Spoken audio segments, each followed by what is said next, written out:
I'm working a lot on projects where I'm helping people or profiling people's stories, or and there's a lot involved in that sort of work. And sometimes I think to myself, are you helping others with what you do more than what you're doing at home? And I get really torn with that, but ultimately I just think, well, I really hope that one day it will feed into her understanding of the world, and also my understanding of the world. And there is that guilt all the time. I've heard people say that as adults, if we don't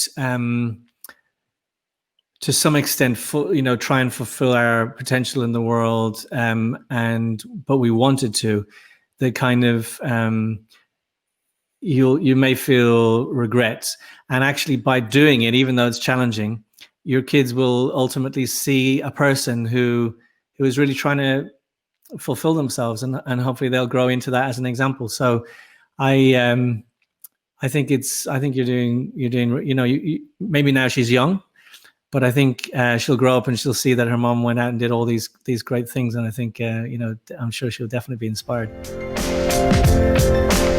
I think that's something that many of us who spend energy and time out in the world trying to do projects that help other people have to ask ourselves, what's the balance between doing that and looking after myself, and also spending time and looking after the people around me.